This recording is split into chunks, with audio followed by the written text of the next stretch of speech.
एक सिटी है इंदौर, जहां पर मेरा बिजनेस 20 तारीख तक में पूरा 100% हो जाता है। क्यों? Because they believe in doing their every day work. Every day जो डिसिप्लिन वो फॉलो करते हैं ना, वो एवरी डे करेंगे। मगर वही चीज जब आप मुंबई में आते हो, एग्जाम्पल दे रही हूँ, अच्छा परफॉर्म करता है, सब कुछ है, पर उसका जो टारगेट अचीव होगा ना सर, वो 31 तारीख को ही अचीव होगा। Why? Because they start from 15th of the month कि हाँ, बंदा अपने डेटा पॉइंट में एकदम क्लियर है, स्ट्रक्चर्ड है। he or she knows what they are talking about, why they are talking about, and how they are going to deal with any situation which I give you. Thank you for taking out time, Shweta, and welcome to our channel, the Pep Talks. Sir, anytime for you, sir. What we do in this channel is, Shweta, we try to make content which will help freshers and young professionals in their career journey in terms of taking a decision of which career path to choose and what are things they need to do in order to be successful in their career. So that's the objective, sole objective of this channel. Now, I wanted to talk to you because you have over 2 decades of experience. In fact, if you look at it, even before that, you were an entrepreneur. So Right. I thought that it would be good because I think today everybody, on one hand, you hear that a lot of people are struggling to get a job. On the other hand, we constantly hear from corporates that we are finding it difficult to fill our positions. And most of the people who come out of colleges, their sales is not their first choice of job. Okay, they get pushed into it. Some of them adapt to it and become successful, and some people are scared, they don't want to do sales, and that's the whole point. Now, the maximum openings that we have seen in the last few years has been in the BFSI segment because that's expanding very aggressively. So I thought it would be a good time to have a chat with you and understand the scenario, the landscape, BFSI landscape, as per your experience, and share with our viewers some inputs in terms of what they can do in order to get a job and be successful in their job.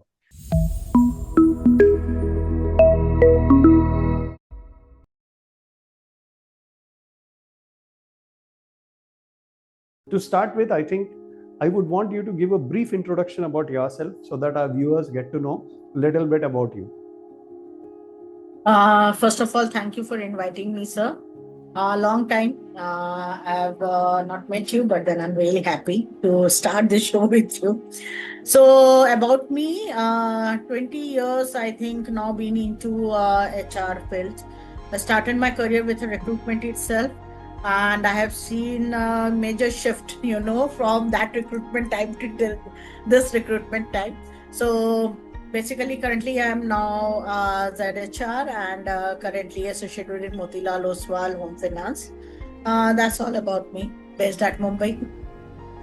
Okay, so I think you're very discreet about it, but I want to tell the viewers that when I worked with Shweta in the past, Shweta was handling a project. She was heading a project where we used to do hiring of about 300 sales force on a monthly basis, pan India. So Shweta had a team of about 30 people, I think, across the country. Yeah. And they used to do about 300 plus positions every month. And doing in BFSI sales 300 positions is not an easy job because I've been there, so I know it. So I think you're being very humble. You don't want to talk about it, but I think that's a commendable job you have done, Shweta. So I wanted viewers to know about it. So like you were telling some time back, there's a big difference in the hiring that we used to do earlier and now. What is the biggest shift you have seen in the last 2 decades, Shweta? Is major changes that you have seen? So I think, sir, we keep discussing this thing with our colleagues also. So what I feel is that the major shift is a volume-led hiring to a value-led hiring. Okay. Earlier, what was happening is that we were looking what kind of candidates? The candidate who can adapt, the candidate who can basically have learning, they can learn fast, the candidate who can do a sustainable business, and the candidate who can manage the risk. That's what you were looking earlier at. But now what we look majorly is that we look people who are capable and who have a positive attitude. A fresh attitude and not carrying a much of the negative attitude. We are looking for that kind of candidate. And now we have also, if you've seen that we have shifted from a speed hiring to a smart hiring. So that's I think, a major shift which has happened within these 2 decades. Great. So since you are at the center of the action, in your visibility, what do you think would be the outlook of 2026? Because 2025, towards the mid of part of the year, most of the companies had put a stop on hiring, or they had at least slowed down. 2026, do you think the companies are aggressively planning, or they are expanding, especially in BFSI sector and your company especially? Definitely. So I don't see at all it is slowing down, sir. Okay. What we are seeing right now is that it is evolving. Yes, few of the roles are shrinking for sure. But then again, we are growing up with this very new kind of roles also. So if you will see credit, analytics, technical based roles, if you will see insurance tech, you will see some of the digital tech kind of roles are coming up. So it will definitely not slow down. It will transform. So it is not about expansion versus consolidation. It is more about transformation currently. So might be few of the roles are getting shrink, but then new opportunities are definitely coming. Yeah. Okay, good. So based on what you said, any hot roles or skills that you think have evolved and now are in demand? So, sir, I think what I feel is that now we are not looking only for an experience, we are looking for an updates, within a people. We are looking people who are more digitally fluent, so that's the demand. Now, if you will see, this is more about ChatGPT, AI transformation, AI tool uses. If you see, we have got lot many things. Earlier, Canva, I'm just giving you one example. There is a Canva. Canva used to give us some flyer, हम उसमें edit करते थे, and then we used to just use it. Now Canva is also having an AI in that. You just give them a very good, clear details in that, and they will just build a very good poster for you. Same with ChatGPT, same with Gemini, same with Napkin AI. I think if we will not learn all these things, we have a huge experience, but we will be back of the people, those who have a very low experience, because they are very good with AI tools. So I think this is a need of an hour, and to update our version also, sir, with this AI tools. So these AI tools, how are they impacting the sales role? What is the impact on the sales role of these AI tools? Sir, now sales is not only sales. I feel that sales, when we say, then we are looking for more structured sales leadership, and when we say more structured sales leadership, is not only the people who are having a good network in the market. Network अब बहुत लोग बना सकते हैं, क्योंकि सबको को business करना है, हमको यहाँ वो नहीं चाहिए. Now we are not looking for a normal sales people, we are basically looking for a structured sale leadership. Okay, what I mean from structured sales leadership, the person who has a very clear idea what he has to do, how he has to do, and how he has to get the things done, right? Because sales is not only associated with their sales team, but also with the non-sales team. Okay, it could be credit, it could be technical, it could be underwriting, it could be compliance, it could be anything, but they have to be associated with all of them. Second thing, they should be measurable. If they are not measurable, they will never be able to tell, yes, these are the things that we have done, these are the loopholes that we have to fill. Okay. Third thing, the target oriented and sales oriented, they have to be very much there. So these are the 3 things. But how AI is associated with that now is that they cannot be afraid of data, sir. If we need a structured leadership in place, they need to know the AI, and the AI can help them in building a very beautiful and clear dashboards in a minute of time. It reduces your time and it will enhance your data presentability. That's what it happens. So this is how AI tool is going to give them a help, extended help, wherein they can present their data in a more clear way and make other people also understand in the ground or in the top leaderboard in a better way, sir.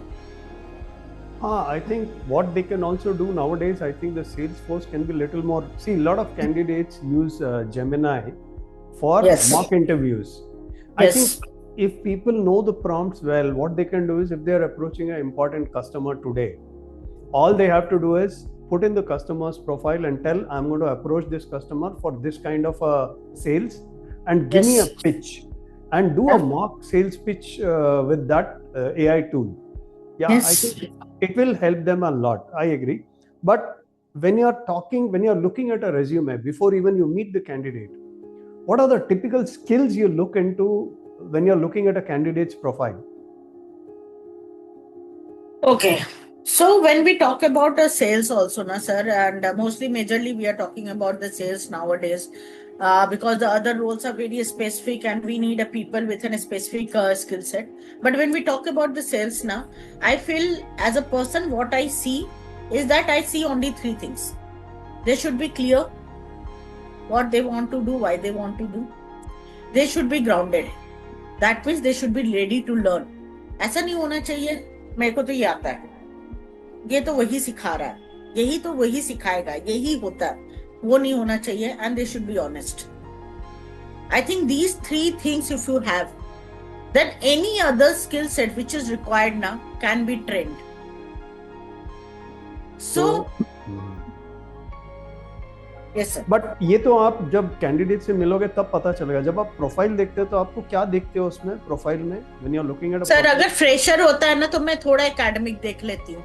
Okay. पर मैंने अभी तक का मेरा experience हुआ जिसके academic अच्छे नहीं हुए हैं वो सेल्स में बहुत अच्छे रहे. So they are very good with sales. But yes, जिसके एकेडमिक अच्छे रहे ना, उनका क्या होता है ना sir, they have a very good sharp thinking set, mindset. And what they use is that ना, अगर कोई सोचता है ना कि मैं इस चीज को ऐसे कर सकता हूँ, but they have a thinking power कि अगर हम इसको ऐसे नहीं करके स्मार्ट वे में करें ना, they rise more and they get into a leadership board more early. That's the only difference sir. क्या होता है सर कि ना जिसके and also the person is needy, you can not understand from that particular resume. But yes, अगर if के आपका throughout you are an average student, so they know कि उनको मेहनत करना है. They are hard working people. What I understand from that, because that's the thing. And if you see their permanent address, you come to know from what location they are coming. So the geography plays a very vital role over here. Because if I am from a very small town, that upbringing, that skill set, few of the things now is inherited in you. And that will always be with you throughout your life, sir. You have to just, upgrade that, upscale that with time, with your requirements. But the people who are from the metros or, B category city or A category, in fact, I will say metro and A category city, they have seen a life in a very upscaled way. They have experienced lot many things. So they know things more, vast than the people who are coming from a small town. तो वो difference, वो gap ना build होने में कभी कभी small town to larger town में time लगता है. But hard working and smart working का थोड़ा डिफरेंस यहाँ पर आता है. That's why I understand from the address and the qualification. Pedigree and ये दोनों वर्क करता है सर रेज्यूमे में. ओके, तो ये तो हो गई बात कि जब आप प्रोफाइल देखते हो. अब बात आती है कि जब आप इंटरव्यू लेते हो तो आपके 2-3 चीज जो आप उनको पूछ के असेस करते हो, वो क्या है जो क्रिटिकल है आपके हिसाब से? सर आई थिंक ना situation based interview is the best interview. ये टेल मी अबाउट योरसेल्फ, ये तो हम लोग एमबीए में भी बहुत रट्टा मारते थे. मिरर के सामने खड़े होकर के टेल मी अबाउट योरसेल्फ, क्या पढ़ा, कौन से बुक में क्या पढ़ा. I think this a very common question है नाउअडेज. I believe that कि I assess people only on the situation based question. और मैंने एक चीज देखा है जो कॉमन गलती करते हैं यहाँ के बच्चे, ओवर सेल करते हैं अपने आप को. Okay. They should not oversell, and that too without data. That is the biggest problem of the rejection. आप जितना, क्या होता है जब आप ओवरसेल करने लगते हो ना, आप फेंकना ज्यादा शुरू कर देते हो. सामने वाला इंसान समझ ही जाता है he is lying और she is lying, and that's where the interviewer जो होता है वो बैक स्टेप ले लेता है कि we don't want to hire. ठीक है, तो एक चीज आप बोल रहे हो कि ओवर सेल नहीं करना चाहिए, ग्राउंडेड करना रहना चाहिए. चाहिए. और Grounded क्या है, रहना. और एक दो टिप्स कुछ आपकी तरफ से? सर मुझे ऐसा लगता है कि जब आप आते हो इंटरव्यू के लिए, and if you are experienced, then you should have your data in your finger tips. That's most important. आपने लास्ट ईयर कितना किया, आपका इंसेंटिव स्ट्रक्चर कैसा है. अगर कोई बंदा, सेल्स का बंदा, अपना इंसेंटिव स्ट्रक्चर नहीं जानता है ना सर, आई फील दैट कि उसको कोई सेल्स में इंटरेस्ट नहीं है. क्योंकि sales has the beautiful thing with them is an incentive which you can earn on monthly basis, and it can be more than your salary also. So you should know your incentive structure. You should know how to present your data, and आपका data points एकदम valid होना चाहिए और fake नहीं होना चाहिए. अगर आप नहीं कर पा रहे हो ना, you should have the reasons why you are not able to earn the incentive. And of course as an HR we do a ref check. हम अपने उस कंपनी के बारे में, उस सेक्टर के बारे में हम कुछ ना कुछ डिटेल्स निकाल ही लेते हैं. सो आई थिंक डेटा क्लियरेंस होना बहुत जरूरी है, और अपने प्रोडक्ट का नॉलेज और अपने इंसेंटिव का knowledge as sales person is very much important. हमने एक वीडियो बनाया था हमारे चैनल में श्वेता, उसमें हमने बोला था कि जब आप इंटरव्यू के लिए जाते हो तो अपना डेटा तो खैर होना ही चाहिए उनके पास, बट हमने ये भी बोला था कि जिस कंपनी में आप इंटरव्यू के लिए जा रहे हो उस कंपनी के बारे में रिसर्च करो, उस रोल के बारे में रिसर्च करके जाओ, ताकि आप सवाल का जवाब ठीक से दे पाओगे. Yes sir, it's a very basic requirement. क्योंकि आप कभी किसी से किसी कंपनी में आप इंटरव्यू देने जा रहे हो तो आप उसके बारे में जानते हो. सर ये तो शादी की तरह ही चीज होती है. आप एक लड़की को देखने के लिए जा रहे हो तो आप उसके परिवार के बारे में जानते हो, उस लड़की के बारे में जानना चाहते हो, आप फेसबुक, इंस्टा सब में रिसर्च कर लेते हो. तो बेसिक है कि आप जब जा रहे हो किसी कंपनी में इंटरव्यू के लिए, you should know that company. बहुत वेल नहीं जानते हो, जितना भी जान सको वो करो. पर अगर आपसे सामने अगर इंटरव्यूअर पूछ रहा है आप मुझे कंपनी के बारे में और बताओ, and if you don't know, tell that you don't know. rather than giving in any way question answer, you should tell that you don't. Okay, that's so most important. तीन चीजें बोली आपने. एक तो कि आप ग्राउंडेड रहो, दूसरा you should have your data at your finger tips, you should do research on the company, and third thing is you need to be very honest कि अगर आपको नहीं पता तो नहीं पता, क्योंकि इंटरव्यू पैनल को काफी एक्सपीरियंस होता है कैंडिडेट्स को मिलने का. तो अगर आप कुछ भी चीज पे हवा में बात कर रहे हो या उनको कुछ भी बोल के चल जाएगा सोच रहे हो, तो वो नहीं चल सकता है. नहीं चल सकता है. You have to be clear, sir. That's what I said video start में. Clear, grounded and honest. ये तीनों चीज ना आपकी हर चीज को कवर कर देती है. तो जब कोई एक्सपीरियंस बंदा आता है और जो फ्रेशर आता है इंटरव्यू में, एक डिफरेंस दोनों के बीच में आप क्या असेस करते हो? एक सवाल जो दोनों के बीच पे अलग अलग हो, जो आपके लिए डिसाइड करने में मदद करता है कि इसको लेना चाहिए या नहीं. सर फ्रेशर में मैं ना एक चीज देखती हूँ कि जो भी फ्रेशर है ना, उसका ना मीन्स व्हाट आई से कि बेसिकली द लर्निंग फंडामेंटल जो होता है ना, वो हमेशा इनग्रेव रहना चाहिए. फ्रेशर को ना एक अर्ज होनी चाहिए कि I am ready to learn. That's what I see. Because as a fresher he is a clean slate for me. I can write anything on that guy, on that particular slate, right? So in that मैं ये देखती हूँ कि क्या इसकी learning capability high है या नहीं है, उसमें अर्ज है, उसमें डिसिप्लिन है या नहीं. This is what I feel.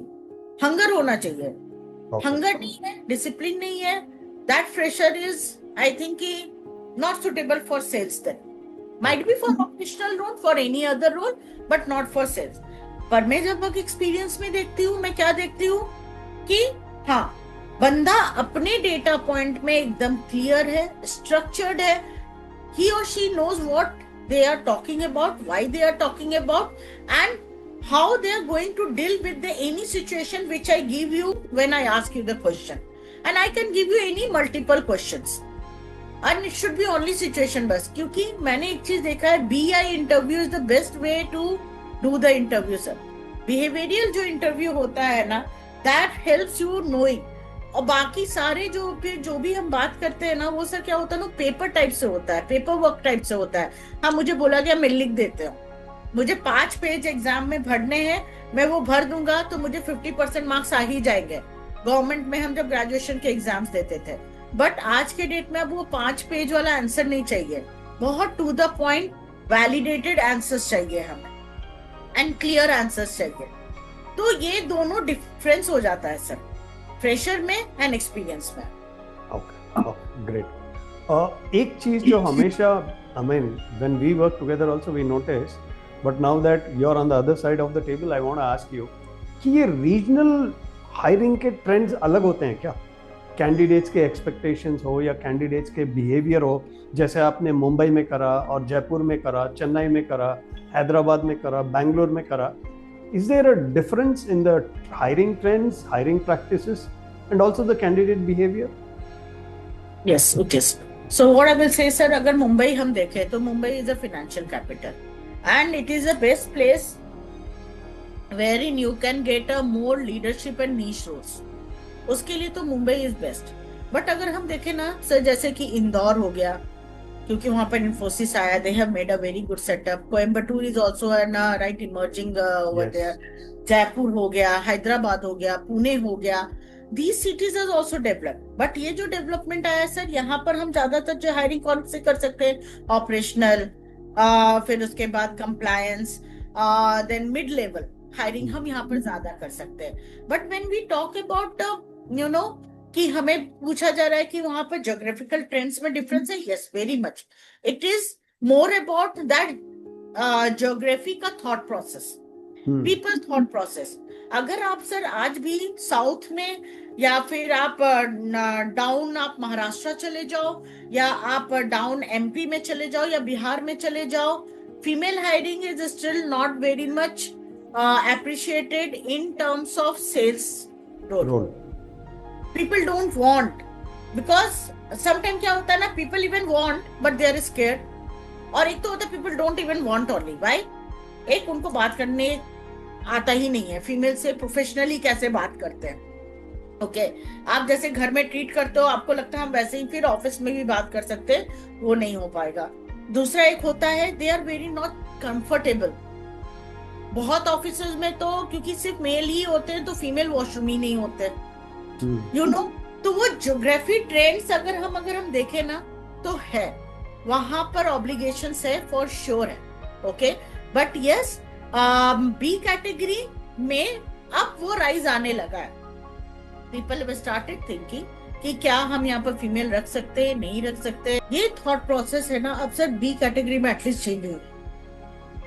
But still India is, as we are saying, developing country. C and D category भी बदलेगी, but with the mindset of that geography only we have to make the changes. But candidate के behaviour में भी difference दिखता है आपको इन locations में? हाँ सर, वो बहुत सारे लोग आउट स्पोकन नहीं होते हैं. Okay. एक चीज आपको ये दिखेगा, कुछ एक बहुत कॉन्फिडेंट होते हैं, बट लैंग्वेज बैरियर आ जाता है सर. एक वो सबसे बड़ा कंस्ट्रेंट होता है. वहां पर वो काम कर रहे हैं, वहां पर वो प्रेजेंट कर रहे हैं उसी लोकेशन में विद देयर ओन लैंग्वेज ना, they are very confident, they can talk, they can close the deal, they can crack the deals. मगर सर अगर वही चीज अगर आपको उनको बोला जाए ना, आप शिफ्ट करो दूसरे जगह पे, उनके लिए वो एक प्रॉब्लम हो जाता है, क्योंकि वो बहुत फ्लुएंटली कोई और अदर लैंग्वेज को अडेप्ट नहीं कर पाते हैं. So that become a problem. Otherwise intention का कहीं पर भी सर, कभी भी कोई भी कंट्री में देख लो या कोई भी रीजन में भी देख लो, इंटेंशन का कोई कमी नहीं होता है. जिसको काम करना वो कहीं भी कर लेगा.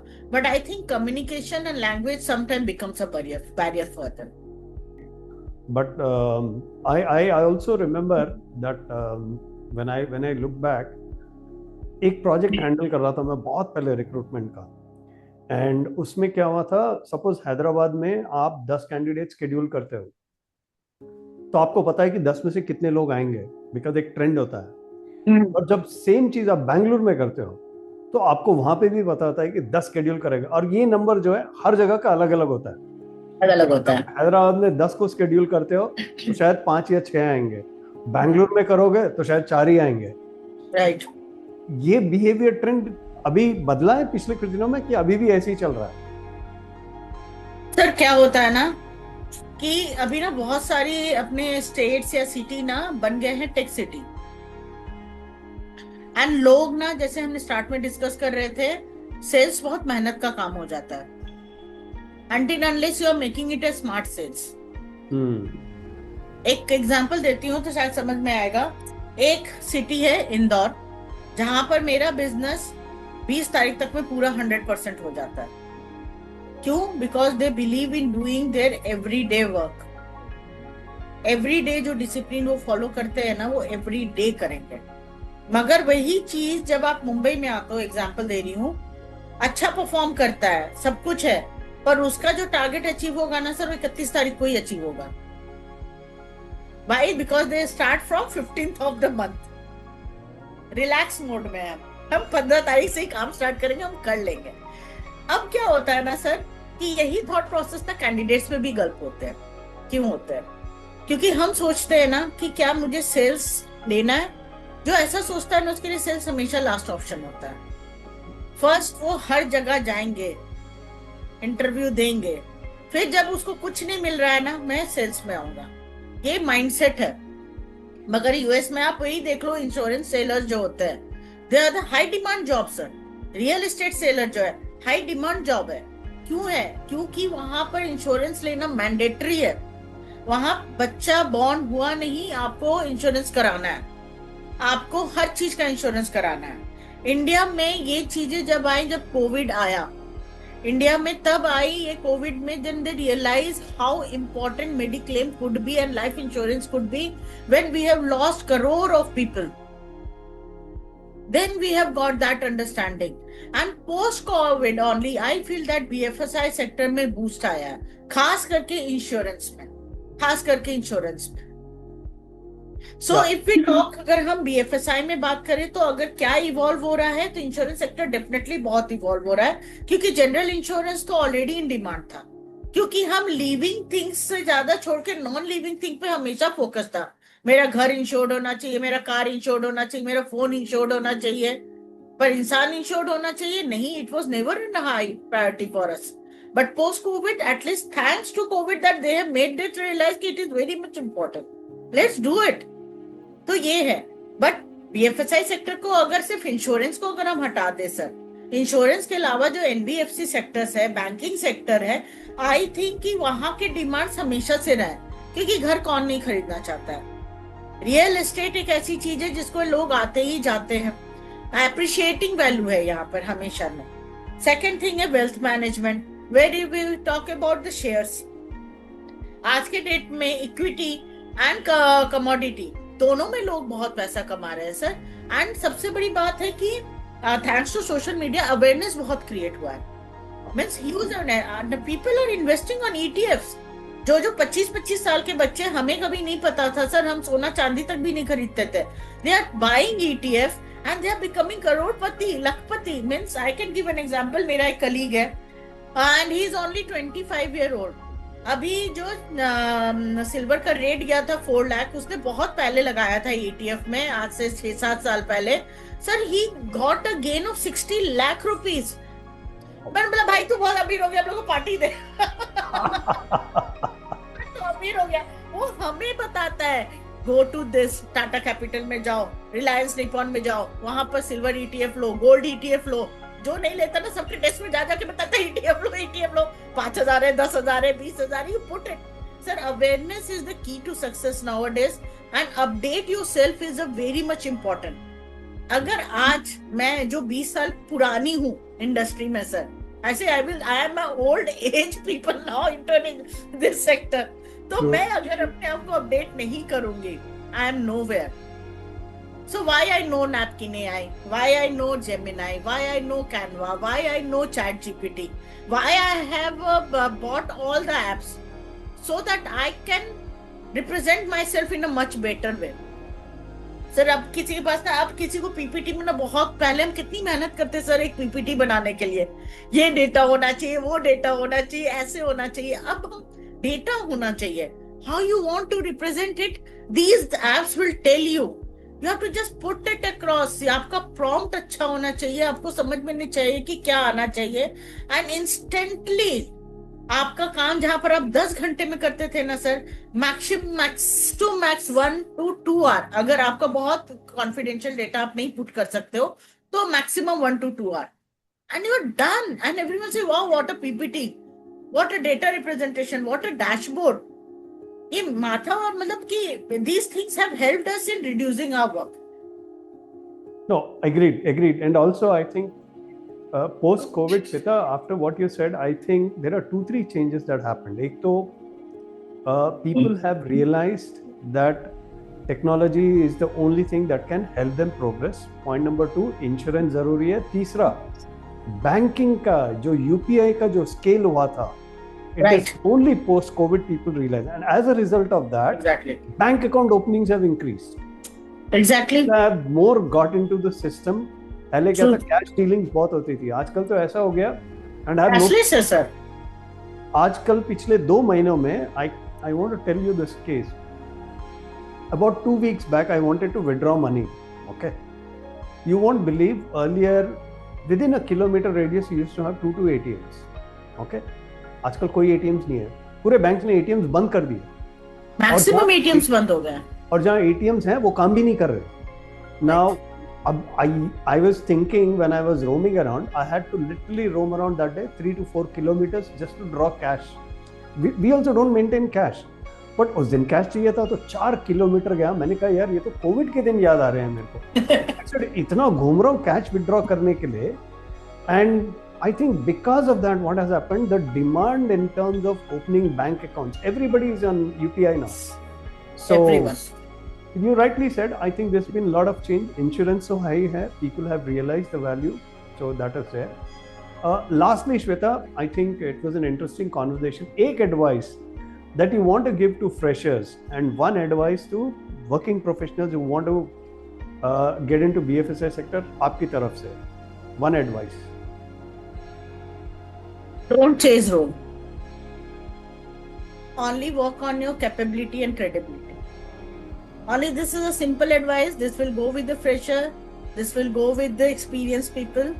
I think क्या होता है ना सर, एक टाइम के बाद ना, even it has happened with me only, बहुत लोगों को कहना आसान है, करना मुश्किल है, and I have been with that.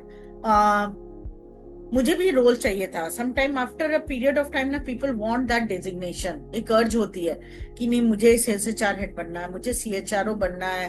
We are growing in our age. I am talking for an experience people first. तो मुझे वो चाहिए.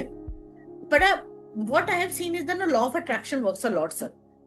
आपको ये चाहिए ना, आप ये सोचो, बहुत अच्छी बात है. मीनवाइल अपनी कैपेबिलिटी एंड क्रेडिबिलिटी बिल्ड करते जाओ. This will help you for in a long run. ये लॉन्ग रन में इतना हेल्प करता है ना कि आपके पास वो चीज अपने आप ही आ जाएगी. एंड फ्रेशर्स के लिए ये जरूरी है, क्योंकि वो बोलते हैं मुझे इतना सैलरी चाहिए, मुझे इतना सैलरी चाहिए. क्योंकि एज अ फ्रेशर एक न्यू जर्नी हम जब स्टार्ट करते हैं, नहीं मेरे को 20,000 बहुत कम है, उसको तो 25 मिल रहा है, उसको 40 मिल रहा है, उसको 50 मिल रहा है. Don't do that. The time you will build your capability and credibility ना, आपको पता है कि मार्केट, रिस्क एंड कस्टमर कैसे वर्क करता है, आपके पास पैसा ऑटोमेटिकली आएगा. So only work on your capability and credibility.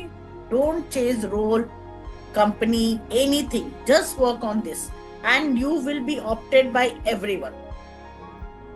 Yeah, I think you are very much in line with our channel's objective. And I think most of the time I keep telling people कि अगर आप एक role में हो और अगर आप Aspire कर रहे हो कि नेक्स्ट लेवल के रोल में जाना है, तो rather than thinking that कि लोगों के दिमाग में ये होता है कि मैं अच्छा काम करूंगा तो बन जाऊंगा, नहीं होगा. आपको अच्छा काम करने के अलावा ये देखना है कि आपके और नेक्स्ट रोल के बीच का फर्क क्या है. अब क्या है, Are right? you capable of, or are you building your capability to handle tasks of the next level? Right, Because if you are able to do that, then if it is not happening in this company, you always have an option to go out. But अगर आप Right. capability build नहीं करोगे अपनी और सोचोगे कि मैंने तो अपना काम अच्छा करा तो मेरे को promotion चाहिए, I think that's where the problem is. yes, you have to bridge that gap. Until unless you realize what is the gap, आप वो कभी नहीं कर पाओगे. अच्छा काम तो बहुत लोग करते हैं, पर सब लोग तो प्रमोशन नहीं लेते ना, और उस लेवल पे जाते नहीं है. What is the your USP? How you can develop that USP? That's the most important. Good, nice, Shweta. This was a nice discussion. I think our viewers will gain a lot, and most of the points that you tell are something that I also talk about it in this channel. So it was interesting, and thank you for taking out time. And it was really a nice conversation. All the best. Thank you, sir. Shweta. आपने ही सिखाया है sir सब कुछ, आपसे ही सीख करके बोल रही हूँ. Thank you for saying that.